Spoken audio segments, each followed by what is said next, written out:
औज़ुबिल्लाहि मिनश्शैतानिर्रजीम बिस्मिल्लाहिर्रहमानिर्रहीम। जनाब deputy speaker साहब, आज 2024-25 में बजट पे गुफ्तगू करने का मौका मिला। मैं आपका तहे दिल से मशकूर हूँ। और हस्बे मामूल जो गवर्नमेंट की जमातें होती हैं वो हमेशा से गवर्नमेंट की बजट की तारीफ़ें करती हैं कि बहुत अच्छा बजट है, और अपोजिशन मुखालफत करती है। लेकिन अल्लाह के 99 नाम के नीचे हम यहाँ सब मौजूद हैं, आप भी मौजूद हैं, और इस ऐवान में जितने लोग बैठे हैं सब यहाँ मौजूद हैं। खुदा को हाजिर नाजिर जान के बता दें, क्या इस बजट से एक आम आदमी जो आपका वोटर है, आम आदमी जिसकी सैलरी एक प्राइवेट कंपनी में काम करता है, जिसको 15,000 रुपये 20,000 रुपये मिलते हैं, क्या वो अपना घर चला सकता है? अल्लाह और रसूल को हाजिर नाजिर जान के बता दें।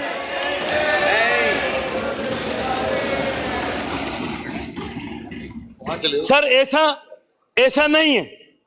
अब हमें हिकमत अमली जो बनाने की जरूरत है। इस ऐवान में जितने भी लोग बैठे हैं, अल्लाह के फजलो करम से सभी इतने ताकतवर होंगे, इतने मजबूत होंगे कि ये 40-40 लाख 1-1 करोड़ 2-2 करोड़ रुपए खर्चा करके इस ऐवान के अंदर आए होंगे। लेकिन क्या एक बजट के बाद एक आम आदमी को क्या उसका बेनिफिट है? तो इसका जवाब मिलेगा नहीं।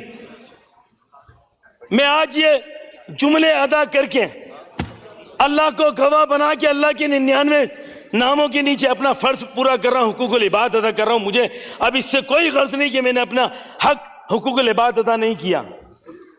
अब आ जाते हैं सेकंड बात पे।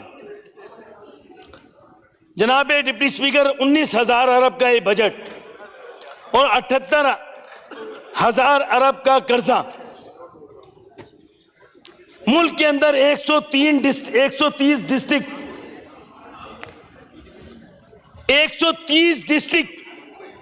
और 130 डिस्ट्रिक्ट्स का जब मवाजना करें तो हम जिस तरह बजट में पीएचडीपी के अंदर जो रकम रखी गई, क्या वो इस डिस्ट्रिक्ट के हिसाब की पॉपुलेशन के हिसाब से रखी गई? तो इसका जवाब मिलेगा नहीं। आज जो रिटेलर हैं, मेरे वजीर खजाना साहब यहाँ मौजूद हैं, आज जो रिटेलर हैं, जो एक जिस तरह मेरे भाई ने अभी कहा, केसर भाई ने, एक फ्रिज पे, एक एसी पे, एक इलेक्ट्रॉनिक्स की काम करने वाले पे अगर वो एक साल में जितनी सेल्स करता है उसको एक एसी पे 2,000 रुपए मिलते हैं, तो क्या उस पर टैक्स लगाना चाहिए? उसकी इनकम पे लगना चाहिए या उसकी जो सेल कर रहा है उस पर लगना चाहिए? ये मेरा एक सवाल इस असेंबली के फ्लोर पे वजीर खजाना साहब के सामने। जनाब डिप्टी स्पीकर साहब, हम सब जितने भी लोग यहाँ हैं, जिस तरह हमारे मुस्तफा कमाल भाई ने सूद के ऊपर गुफ्तगू की, एक वो कम उम्र नौजवान जो 35-36 साल की उम्र में जिसने कराची का मुकदमा लड़ा, या उससे कम उम्र डॉक्टर फारूक सत्तार जो मेयर बने, उन्होंने कराची का मुकदमा लड़ा, और जिस तरह कराची को तरक्की दी, क्या उसके बाद किसी ने इस हिसाब से कराची को तरक्की दी? नहीं। उसके बाद जिस तरह कहा गया कि हैदराबाद शहर सिंध का चौथा बड़ा शहर था, जखरानी भाई आज 8वें-9वें नंबर पे गया, मेरी आपकी गलती कोताहियों की वजह से गया। हम सब कसूरवार हैं, जितने लोग इस ऐवान में मौजूद हैं हम सब कसूरवार हैं। लेकिन मैं आ रहा हूं, आपकी तरफ आ जाता हूं। अभी थोड़ी देर में आप मौका दे रहे हैं, मैं आ जाता हूं। मैं चाह नहीं रहा था आना, मैं आ जाता हूं। ठीक है बहन?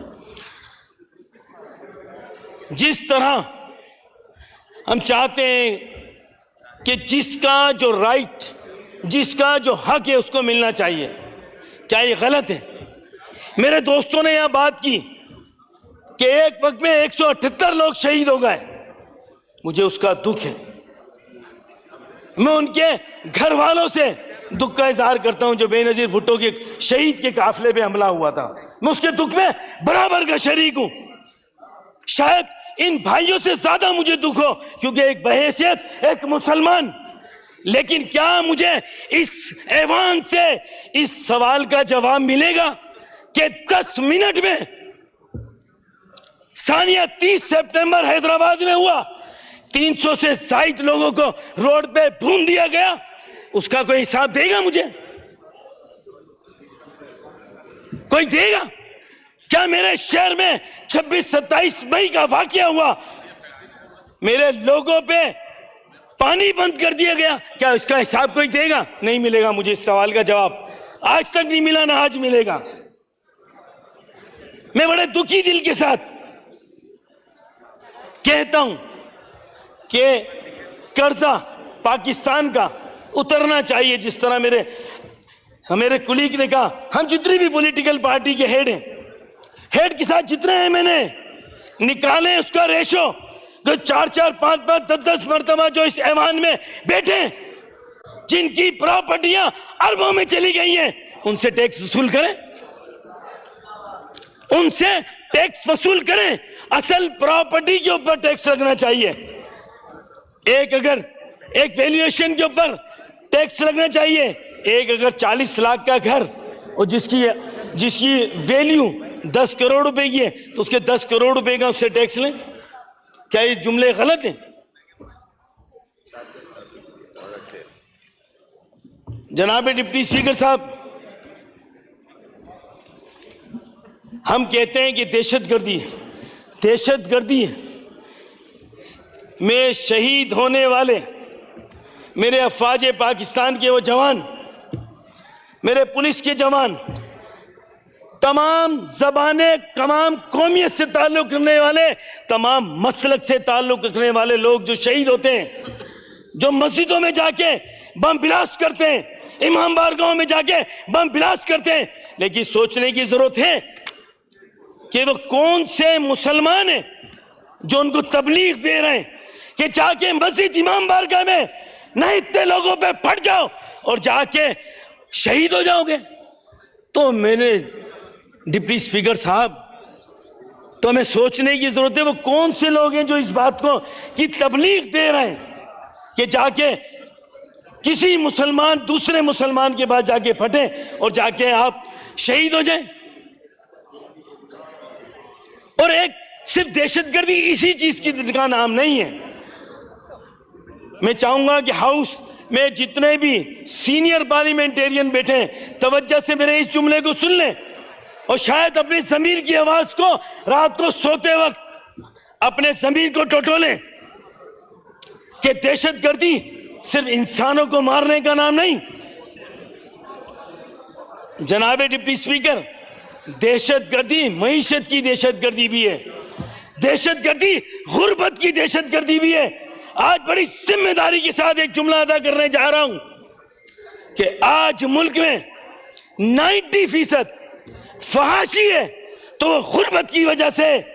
अगर आज फाशी है तो गुर्बत की वजह से, उन हुक्मरानों की वजह से जिनकी वजह से आज मुल्क की ये सूरत हाल है। हम अवामी डीलिंग करते हैं, हमारे पास अवाम आती है, हमें पता है कि क्या इस वक्त माशरे का माहौल है। जनाब डिप्टी स्पीकर साहब,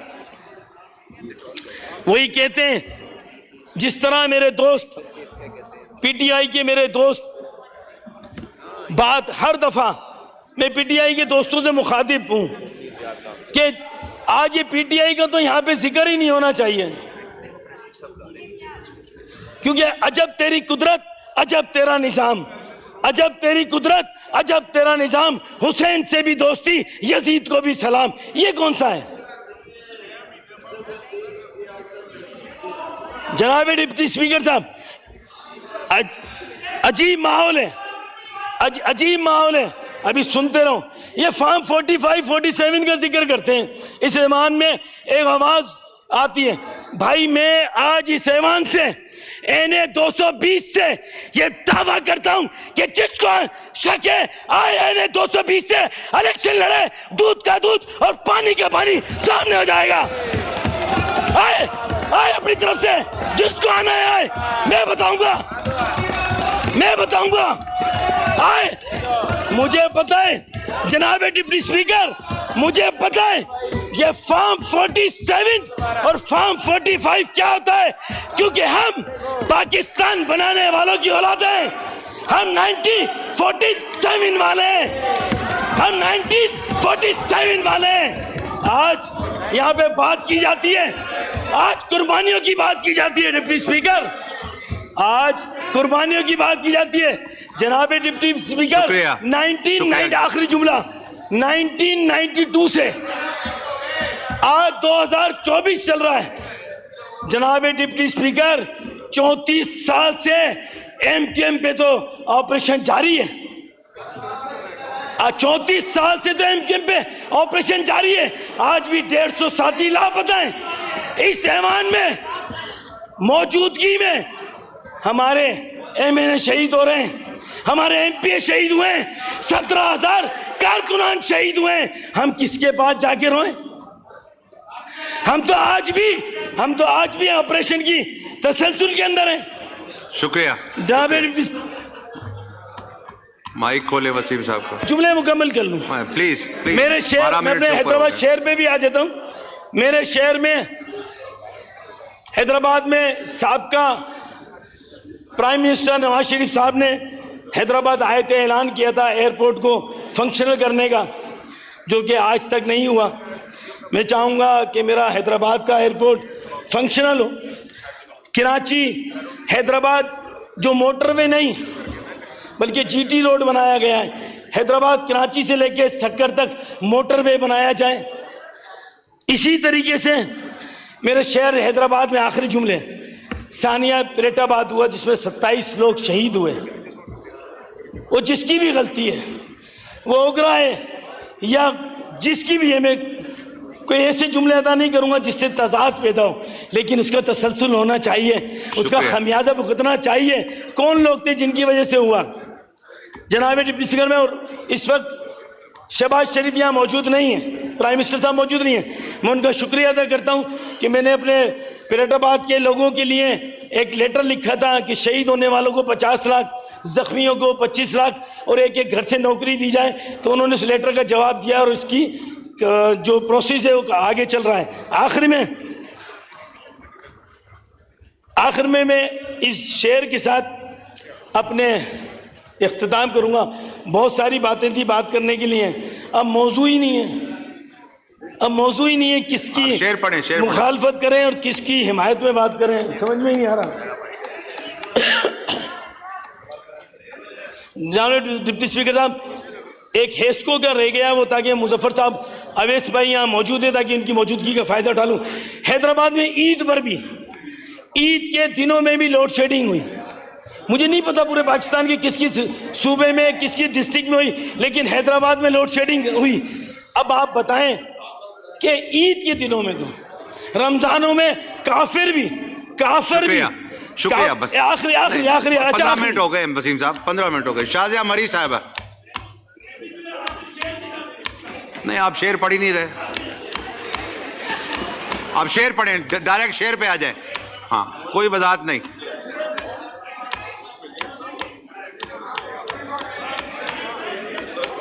ये माइक खोलें वसीम साहब का, शेर पढ़े। बस शेर की बात, गीदड़ की बात नहीं कर रहा, शेर की बात कर रहा हूं। आज भी मेरे ख्यालों की तपिश जिंदा है, आज भी मेरे ख्यालों की तपिश जिंदा है, मेरे गुफ्तार की देरीना रविश जिंदा है। आज भी जुल्म के नापाक रिवाजों के खिलाफ, आज भी जुल्म के नापाक रिवाजों के खिलाफ मेरे सीने में बगावत की खलिश जिंदा है। जी है मुहाजिर, जी है पाकिस्तान और जी है एमक्यूएम।